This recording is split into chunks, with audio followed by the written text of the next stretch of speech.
Hello.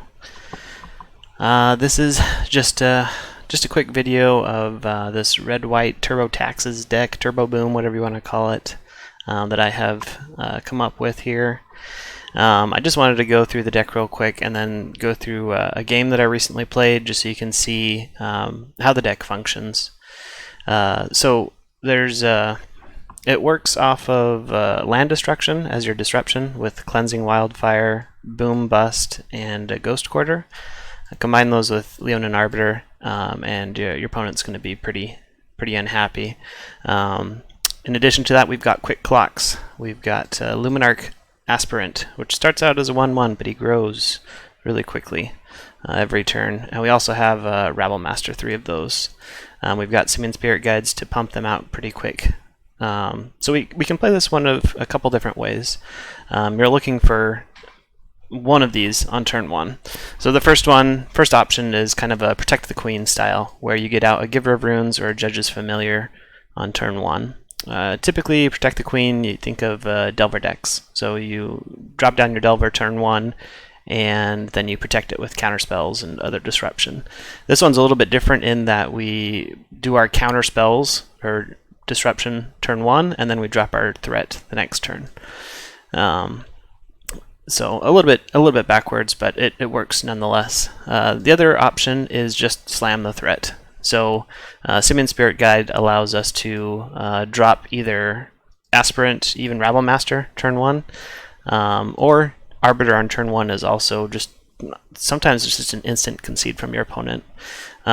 Usually don't want to do that in game 1 because your opponent might not even be playing fetches if they're playing Prowess or, I don't know, Elves or something like that. There's lots of decks that don't use fetches. So it'd be more preferable to do the Aspirant or Rabble Master if you're slamming the threat.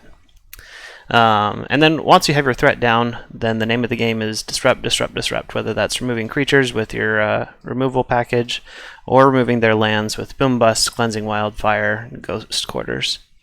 Some of the favorite plays involve boom busting your Cascading Cataracts, which are indestructible, so you're not down a land, or your Flagstones, which allow you to go search, find a replacement land, even does some fixing for you. You can go grab a Sacred Foundry. Or, even better, if you have an Arbiter in play, turn 2, turn 3, you can boom your Ghost Quarter, holding priority, and then Ghost Quarter them, so they're down 2 lands. With just the boom and the Ghost Quarter. So pretty fun. I just wanted to go into just the most recent game we played. So I do win the die roll. I see my hand. Oops. So I kept my first hand because I don't know what they have. I have some lands and a Judge's Familiar, which is my Protect the Queen strategy, with an Aspirant turn 2. Perfectly good, reasonable play for not knowing what the opponent is on. They play a Rainforest, and they drop Abundant Growth. Now this card doesn't see a whole lot of play. I can tell my opponent is going to be on a 4-color, 5-color deck, whether that's Omnath, Uro, Bring to Light, Niv Mizzet, something like that. So I feel comfortable now. Here's where I have a little bit of a conundrum. I can drop my Aspirant or my Arbiter. I think I'd choose to do Aspirant here just to get a clock, because I still don't know exactly what my opponent is on, but Arbiter would have been also a very good play, considering they have Misty Rainforest. The opponent... Oh yeah, I swing in there. Opponent plays Pillar of the Perunes, so that's a, dead giveaway that they're playing the Niv Mizzet Bring to Light deck. I decided to put my counter on Judge's Familiar to swing in for a little bit more damage last turn. This turn, I spread it out, so I play it on Luminarch Aspirant. I decide... I should backtrack a little bit because it skips. I draw Ghost Quarter, which after Leonin Arbiter draw is an amazing draw. So I decide to wait on playing a land or casting anything because I want to have them try to cast something so they don't have 2 mana untapped. I realize that doesn't matter because of Pillar of the Perunes, but I didn't realize that at the time. So I attack in. They cast, I think, yeah, Growth Spiral. I do counter it because I don't want them to have lands in play. It does stink to lose the 2/2 flyer, but I think it's worth it in this spot. So now we can drop our Arbiter, play the Ghost Quarter, cut them off of lands. They're down to just the pillar. And I get very lucky here, drop another quarter, and they just concede. I probably should have taken out the Breeding Pool, but they just concede at that point. So, game 2, now that I know what my opponent is on, they don't have Lightning Bolts or any turn 1 plays, so I can feel pretty confident in what I'm doing. So, oops, how do I backtrack? You know what? I don't know how, so I'm just gonna replay it real quick. Just want to show you my opening hand in Mulligan. So this hand does nothing. I probably should have boarded out the bolts, maybe for Burnt Forge Tender or something to protect against helixes, because bolts don't really do anything in this matchup. So I throw that one away. I see this one lander with a Simian Spirit Guide. It would be very good on the play to drop the Arbiter and hope to draw a land for your double cleansing Wildfire.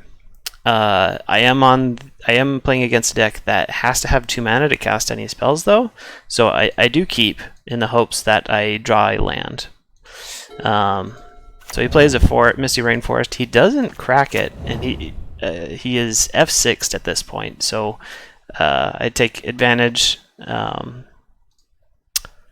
Drop the Leonin Arbiter turn 1, and they play a Pillar. They can't do anything. If I had drawn a land right there, it would have been just game over. I don't. I play Judge's Familiar. I do draw an Aspirant, which is decent if I draw a land soon. Get in, do some damage. I play an Island. They just pass because they're worried, and most of their stuff is instant. So I do draw a land this next turn. So I turn too late, but we can deal with it. I go ahead and play the Wildfire right now because they cannot pay 2 mana for Leonin Arbiter. I realize this in game 3, not in game 1, because this is only for a multicolored spell. So they go ahead and they cast Growth Spiral. I counter that with Judge's Familiar. Swing in. They play Pillar and Helix me, which is rather unfortunate. I thought I had this game in the bag, but it was not the case. So I go Boom Bust. Instead of playing my Aspirant to keep him off lands, I'm not down a card because I have Flags of Trocaire. However you say that. I go fix myself with the Sacred Foundry, play Plains and pass. They keep playing lands, which is unfortunate. I draw a Simian Spirit Guide, so I could double Cleansing Wildfire and the Monarch Aspirant, but Wildfire against this deck doesn't do much if you don't have an Arbiter. They do have quite a few... I should say they do have enough basics. I think they run 3 or 4, so... that's one of the keys of learning this deck, is knowing your opponent's decks and how many basics they play. So at this point, they're up to 5 lands. I was expecting a Dim Mizzet there. Luckily, they played a Teferi. I draw a Lightning Bolt, which will be able to take out the Teferi, but I think I'm pretty hosed at this point. I swing in to Teferi. They cast Dreadbore. I kill off Teferi. They play Abundant Growth with no cards in hand, and then draw the Dim Mizzet off of the Abundant Growth. And at that point, just too much value, and I can't do anything, so I go ahead and concede. This final replay was really what made me to create this video, because it is quite fun. You see Rabblemaster, you see 2 Simian Spirit Guides, you keep regardless of what you have. And then it's backed up with a Ghost Quarter and an Arbiter with the Path. Path's not the best, but I mean, can't craft a better hand than that on turn 1 pretty much. So I go ahead and drop Rabblemaster turn 1. I know my opponent can't deal with it. They play Abundant Growth. I drop I draw planes, so I go ahead and play that with the Arbiter to hide that I have a Ghost Quarter. Go ahead and swing in. They play Wrenn and 6 with a Pillar of the Perunes, and they go ahead and take out a Goblin, which is, I think it's probably good depending on what they have. Misty Rainforest doesn't do anything for them if you know, I have an Arbiter in play. So I go ahead, I draw a Aspirant on my next turn, which is amazing clock. I drop that. I drop the Ghost Quarter, I cut him off of lands, swing in, and this game is over. So very, very quick clock with this deck, given the right circumstances. Can disrupt the opponent quite well. It's off to a good start. I have quite a good record, and I will be playing this in the Modern Challenge this week. And so hopefully it goes well. Thank you for watching.